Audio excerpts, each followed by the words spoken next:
peut gérer ça rapidement. Non, le problème n'est pas là, parce que dès que le pouvoir est dans le territoire, et nous, on a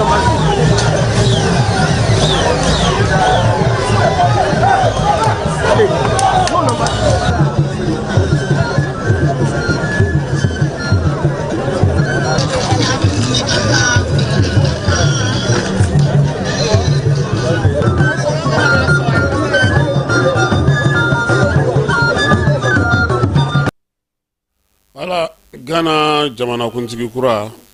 n'o ye John Dramani Mahama ale ka fangata de biye fangata in sa mi aéroport Kotoka o kɔnɔna na sa Ibrahim Traoré ale kunbɛra ye Burkina be minnu be yen olu kɔni farala ɲɔgɔn kan kosɛbɛ u ka lasigiden n'o o ye colonel major David Kabré ka taa fara Burkinakaw ka mama falen fɛn fɛn be nin waati na ka na u ka jamanakuntigi ale kunbɛn sa yaasa ka se ka bɛn ni kelenya k'o sinsin Burkina ale ni Ghana ani ɲɔgɔn cɛ dancɛ bɛ olu ni ɲɔgɔn cɛ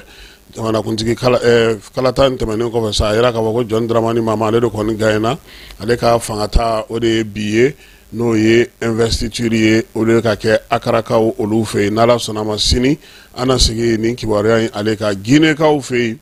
Alpha Condé ni ale jamanakuntigi kɔrɔ ye ni fanga darakira ale la septembre kalo tile 5 san 2021 ale kɔni ye kunun ni kunnasinigo bɛɛ lajɛlen kɛ kumaw la bɔlɔlɔ sanfɛ a kɔni ye video 2 dilan bɔlɔlɔ sanfɛ sa kelen na kɔni a bɛ wololemada kɛ ɲɛsi wolomasiri tabaw ma sa kulu ka wuli ka jɔ kɛ ko sabula ko maa minnu bɛ fanga la k'olu ni a man kan tɔ kelen dɔ in na a bɛ kuma daminɛ yɔrɔ min ye Guinée dɔnkiliw ye a b'olu k'a la sa dɔnkili minnu bɛ yen n'olu bɛ fiɲɛ don maaw la ka se ka denmisɛnninw lakaw k'olu wuli k'u jɔ min ye waleya ninnu kɔni bɛɛ lajɛlen kɛra bɔlɔlɔ ale sanfɛ Alpha Condé bɛɛ lajɛlen b'a dɔn k'a fɔ ale kɔni ka fanga darakira maa min fɛ sa o ye Mamadu Doumbouya ye farancɛla fanga o yɛrɛ tun y'a fɔ sa ko danbe sigi a la décembre kalo tɛmɛnen o tile 31 mankanw o de kɛra o la kunungo Wolofaw fɛ yen sa maa dɔ tun bɛ yen Sigana don ale kɔni tun bɛ ka ɲini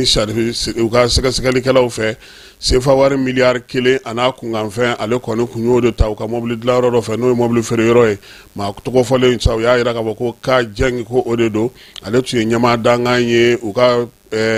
yɔrɔ la sa mobili feere yɔrɔ la sa mobili fɔlɔ min kɔnɔ min n'o ye la Sénégalaise ye min ye kibaruyaw b'a jira sa k'a fɔ ko u ka télévision so min bɛ yen n'o bɛ ja bɔ olu kɔni y'a jira sa k'a fɔ ko sɛgɛsɛgɛliw kɔni kɛra tɛgɛ taara d'a ma kofɔlen nka sa waati min na a kɔni tun b'a fɛ ka pankuru ta u ka pankuru jigi kɛnɛ na n'o ye Blaise Diagne ye ka na n'a ye sa yaasa sɛgɛsɛgɛlikɛlaw olu bɛ se k'a ɲininka cogo min Sénégalikaw fɛ kabini nin kalo in tile tubabu kalo salen tile 31 san 2024 min ye u ni Mauritanie u y'u bolo di ɲɔgɔn ma sa ka se ka baara dɔ sigi sen kan yiriwali ta nasira fɛ kuranko la sa kɔgɔji sanfɛla la min ye u ka champ gazier min bɛ yen n'u b'a fɔ ma ko tortue ne ale bɛ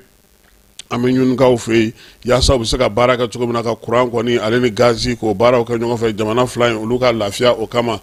Faransiikaw fɛ yen sirabaka kasara dɔ kɛra kunungo min ye u ka dugu arrondissement 4 la Lyonkaw fɛ yen kibaruyaw sɔrɔla sa BFM TV maaw fɛ olu y'a jira sa k'a fɔ ko min ye sirabaka kasara in kɔni ye donita mobili dɔ n'o bɛ taa minɛnw bila o de kɔni ye senama dɔ kɔni faro san 50 cɛkɔrɔba in kɔni ale firila u y'a jira sa k'a fɔ kɔni ko sirabaka kasara in ko a juguyara kosɛbɛ Arabi Saoudite ni Nigeria olu ye bɛn sɔrɔ maa dɔw bɛ n'olu ye musolakaw ye olu tun minɛna ka bila kaso la Arabi Saouditekaw fɛ nin ye a kalo 10 ye muso 3 in bɛɛ lajɛlen minɛnen sa kun yirala k'a fɔ ko kun bɛ tigɛ ko sabula min ye Arabi Saoudite sariya ye o de b'o fɔ drogue k'u donna n'o ye kabi o fɔra sa Nigeriakaw kɔni wulila k'u jɔ k'a da tulu la k'a da jaba la min ye u ka jamana ni jamana cɛ sira ɲɛnabɔ ye olu ni Arabi Saoudite taw kɔni tora kuma na kalo 10 o kɔfɛ sa muso 3 ninnu k'a yirala k'a fɔ ko u labilara koyi min ye Adiza Abaye Fatima Umat Malaye ale ni Fatima Kanaye Kamboy olu kɔni bɛɛ lajɛlen k'u bilara u tun minɛna sabula a fɔra k'a fɔ ko maa minnu bɛ yen n'olu yɛrɛ dɔrɔgu feerela ŋanaw ye sa ko u n'olu donna ɲɔgɔn fɛ dɔrɔgu garamu a n'a bulu n'o y'a kurukurunin ye o 80 o kun yer'u bolo min bɛ taa se fo garamu 90 190 ani kɔ ma ka taa se u b'a fɔ min fana ma ko capsule o 10 o 70 tun bɛ u bolo ninnu bɛɛ lajɛlen sɛgɛsɛgɛliw kɔfɛ sa min ye muso ninnu kɔni ye u kun yirala k'a fɔ k'u sɛbɛ ko in na koyi nka sɛgɛsɛgɛliw nana kɛ sariyatigiw ye wuli ka jɔ kɛ Nizeriya jamana kɔnɔna na ale ni Arabi Saoudite ka ɲɔgɔn faamuya ka kumaw lamɛn kosɛbɛ u taara bɔ mun kan o y'a sa k'a fɔ ko muso ninnu jɔnko ala u sen fosi tɛ nin ko ninnu na u dɔnko tɛ nin na wa u ka baara tɛ nin ye maa saba in kɔni u kun ka kuntigɛliko kuma kun fɔra a mɛnna nka Nizeriya y'i kangaran k'a fɔ ko sariya ka baara kɛ yaasa min ye sariya a b'olu fɛ cogo min a bɛ Nizeriya yɛrɛ fana jamana dɔw kɔnɔna na o cogoya kelen na sɛgɛsɛgɛliw bɛɛ lajɛlen kɔfɛ muso saba in u labilara ko u kun tɛ tigɛ tuguni Chinois ka jamana ni jamana wɛrɛ cɛ sira ɲɛnabɔ minisiri n'o ye Wang Ying ye ale bɛ munumunu salo la nin waati in na baara kun fɔlɔ sa farafina kɔnɔna na sa a taara nin waati in na sa a yira sa k'a fɔ ko min ye Chine ni farafina ka bolo di ɲɔgɔn ma a ko k'o de kɔni sinsinnen don min ye wulikajɔ in ye sa n'o ye taama in ye a kun fɔlɔ a y'o kɛ Namibikaw fɛ yen Namibi o de kɔni ye taama kun fɔlɔ ye Chinois ka ni laadala taama in sa k'a bɛ tali kɛ ɲɛfɔli la ɲɛfɔli min n'o o ye farafina ani Chine bolo donnen don ɲɔgɔn bolo baaraba minnu bɛ se ka kɛ min ye Wang Yi ye a y'a yira sa k'a fɔ kunnafonidilaw la Windikukaw fɛ yen k'olu kɔni ka nali n'u ka baaraw kɛli farafina wa ko tɔni ko dɔ de bɛna faro kan ko kuma tɛ nin waati in na min ye jamanakuntigi min bɛ Namibikaw fɛ o ye muso ye Netumbo Nandi Natai ko ale kan ka fanga ta don nataw kɔnɔna na sabula ale de ye se sɔrɔ décembre kalo o tɛmɛnen kunun ko wulada fɛ an ka minisiri min bɛ an ka jamana ni jamana cɛ sira ɲɛnabɔ ko kunna n'o ye Ablaye Diop ye ale taara sanga sɛbɛn ka t'i tɛgɛ nɔ bila o la nin waati Américains ka lasigidenso kɔnɔna na ka kɛ ni Jimmy Carter ye ale ka fatuli ye a kɔni ko sa ko Mali teriba maa min bɛ n'o o kɔni bɛ vers de Guinée o kɛlɛli kɛ farafina ko o maa ma falenba maa min ye diɲɛ yɛrɛ adamadenw k'olu tɔbɔtɔ kosɛbɛ farafina teri ale ni diɲɛ yɛrɛ bɛɛ lajɛlen teri bɛ maa min dɔn kosɛbɛ n'o ye Jimmy Carter ye Ablaye Diop y'o de sɛbɛn k'a yira sa k'a fɔ k'olu kɔni nana ka na taasibila k'a ye ko ala ka a dayɔrɔ sumaya maa kofɔlen a ka fatulu kɛlen kɔfɛ maa caman ye kibaruyaw di kuma tɛ maa minnu bɛ yen n'olu ni Amadu Tumani Ture ye baara kɛ ɲɔgɔn fɛ u y'a yira sa k'a fɔ ko min ye Jimmy Carter ye a jɔyɔrɔ bonyana kosɛbɛ wulikajɔw la min ye ATT ye k'ale to fanga la kɛnɛya ko ta nasira fɛ bolo di ɲɔgɔn ma ko ale ni adamadenya ko ta nasira fɛ min ye Centre Carter yɛrɛ ye a ye baara caman kɛ an yɛrɛ ka jamana kɔnɔna na yan o taasibila min ye Ablaye Diop ye ale taara ka taa o kɛ jamana ale tɔgɔ la Fransikaw fɛ sa politiki wanɛba dɔ fana binna bi n'o ye Jean-Marie Le Pen ye Jean-Marie Le Pen ale denmuso o de ye Marine Le Pen ye min ye san 96 Jean-Marie Le Pen a kun bɛ o de la u y'a yira sa k'a fɔ maa kofɔlen kɔni k'a ti kofɔ maa ye tuguni sabula ale kɔni de ka kow bɛɛ lajɛlen kun bɛnnen don sa maa o maa kɔni bɛ yen n'i tɛ faransɛ yɛrɛ ye k'a t'olu fɛ dɛ kiba e tɛ faransɛ yɛrɛ ye ko hali faransɛ équipe nationale min ye coupe d'Afrique coupe du monde ta kiba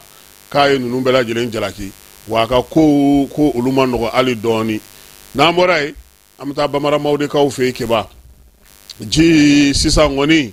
k'a kɛra u sago ye an b'a lajɛ min ye fulaw ye u ka nisɔndiya an ka dɔ lajɛ o fana na. Anni wallahi fa dan dar na udna eɗan doga wayɗan dar na udna wari le dande ƴewde faɗan dar na udi tay yo an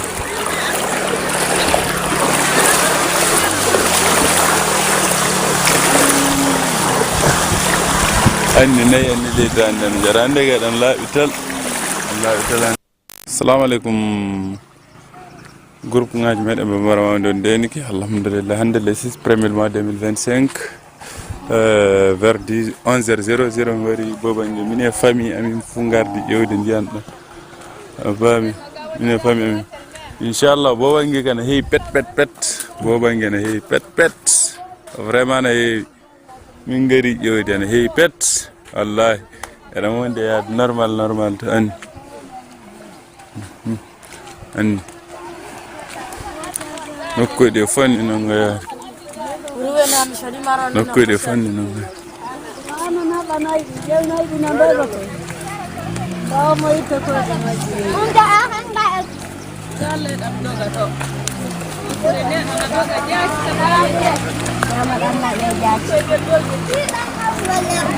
ƴeewe no ɗan dogirta dan dogan bir wallahi cak dan dogan jati an min adam mi wada filme barakallah Allah indi an fandar na budi seyni ay ka. Ça va bien, effectivement, l'image là-bas, ce lac-là, ça fait 47 km de long et 40 km de large. Donc, nous ne pouvons pas déverser le lac Tokelena, le lac Doé. Donc, village ainsi que les mots flanés, c'est-à-dire qu'il y a un événement. Depuis 73, c'est ce que nous avons fait. À ces villages, il n'y a pas vraiment de. Donc, il y a un événement majeur. Donc, il faut effectivement, pour Djaté, ni Jima, c'est Bambara Sini, avec son assez Sini, et Badji. Donc, il faut que Djaté. Bon, et Laki de Fouroué, Laki de Bessene.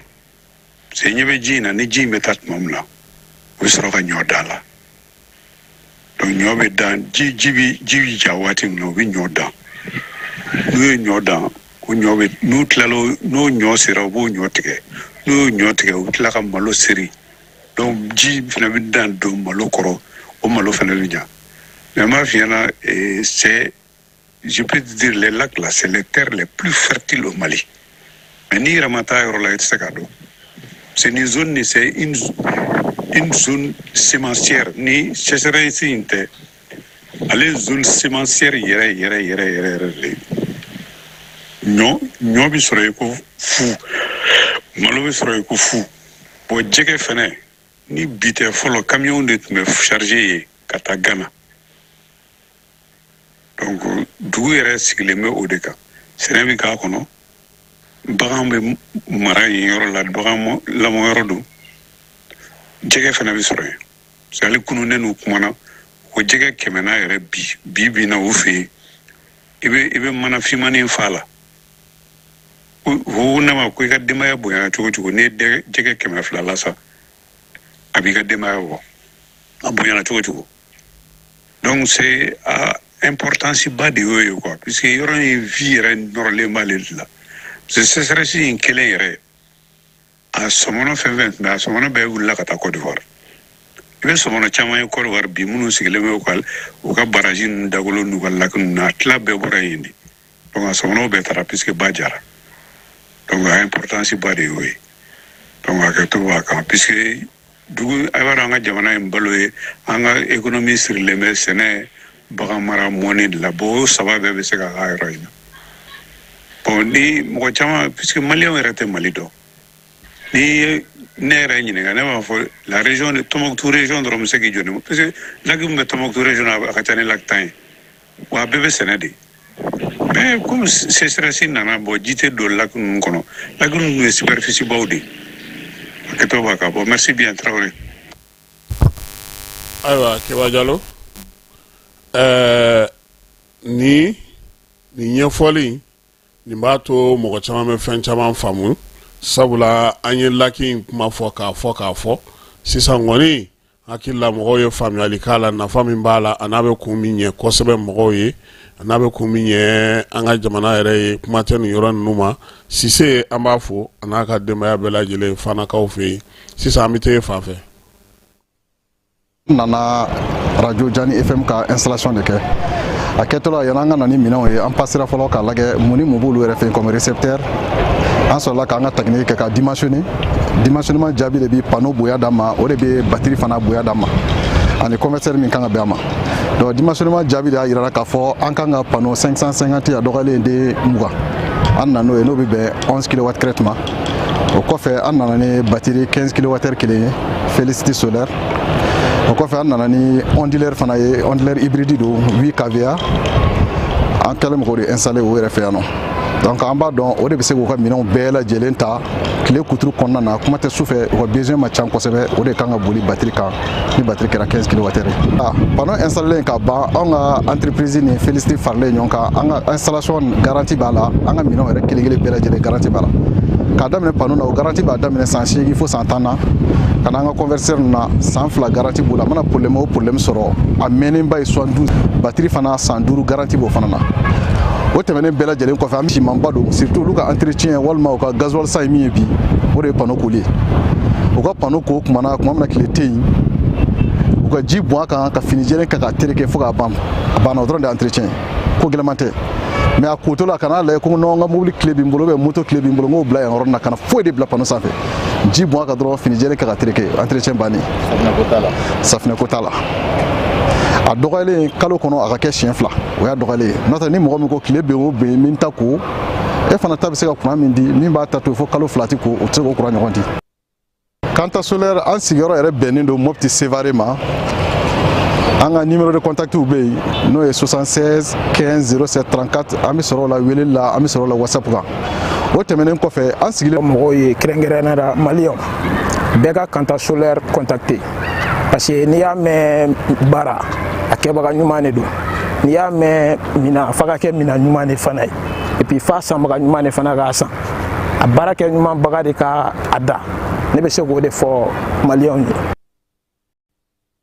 ayiwa nin ye Jani pano baaraw bɛɛ lajɛlen bannen bi an b'aw yɛrɛ bɛɛ lajɛlen fo maa ye dɔrɔmɛ 1 di maa ye miliyɔn 1 di k'a bɛɛ lajɛlen fo k'a bɛɛ lajɛlen waleɲuman dɔn n'Ala sɔnn'a ma u ye min fɔ an na pano in minɛ ka ɲɛ kosɛbɛ sabula an yɛrɛ de tun b'a dɔn an tun bɛ degun min kɔnɔna na nin baara ninnu bɛɛ lajɛlen na maa ye dɔrɔmɛ 1 di a la k'a bɛɛ lajɛlen fo cɛ fara muso kan maliyɛn minnu bɛ yan minnu bɛ kɔ kan fantan 4 bɛɛ lajɛlen fɛ an b'aw fɔ k'aw bɛɛ ma ko aw ni ce aw ni baraji ala k'aw bɛɛ lajɛlen sara a donna baara mun na ala ka a ta fanga ko anw fana na kosɛbɛ n'Ala n'a kira sɔnna a ma min ye Jani ye ale kɔni min nana i cɛsiri sa yaasa baara in alisa ka dɔ fara a kan ka kunnafoni fana waati k'olu caya dɔɔni min ye kibaruyaw ye k'olu fana waati fana ka dɔ fara olu kan kuranko n'o degun banna pewu baara ale de bɛna na daminɛ sisan sa an kun y'a bila dakun mun na an na dɔ fara o kan yaasa mɔgɔ bɛ se ka nimisi wasa sɔrɔ cogo min sabula anw kɔni bɛ se ka fɛn fɔ sa ko kuran t'an bolo donc o ɲuman ye min ye baarakɛla bɛɛ lajɛlen an y'a ɲini u fɛ sa bɛɛ ka dɔ fara i ka cɛsiri kan pano fana minɛcogo ɲuman u y'a fɔ cogo min k'a bɛ ko sɔgɔma de ya ni tile tɛ yan ko kalo kɔnɔ siɲɛ 2 an t'a kɛ Ibusi ka nali cogoya ye yan dimanche o dimanche an tɛ taa goro ko nka ko tile kana bila a kan foyi kana bila a kan ko k'a to ten a ka fɛrɛ a yɛrɛ ma ayiwa o matarafali kɔni n hakili la o man ka kɛ Abulaye Danbele bolo baara ye ale ni Zumana Kulubali olu fana kan ka se k'u jija o la kosɛbɛ anw n'an da don a maɲɔgɔnlaw minnu sɛbɛnnikɛyɔrɔ ninnu anw n'an ta kɛ o ye a fangama yɔrɔ an n'o di olu ma olu k'o kɛ kan ta k'a fana fo k'a waleɲuman dɔn min ye association des jeunes engagés pour le développement de Faliya ye o ɲɛmaaba n'o o ye Elhaji Keyita ye an b'a fo kosɛbɛ a ka wulikajɔ bonyana kosɛbɛ nin baara in ale kɛcogo ɲuman na ka fara an dɛmɛbaga tɔ bɛɛ lajɛlen kan keba an ka maliyɛnw caman u ye dɛmɛ kɛ nka u ko ko an k'u tɔgɔ to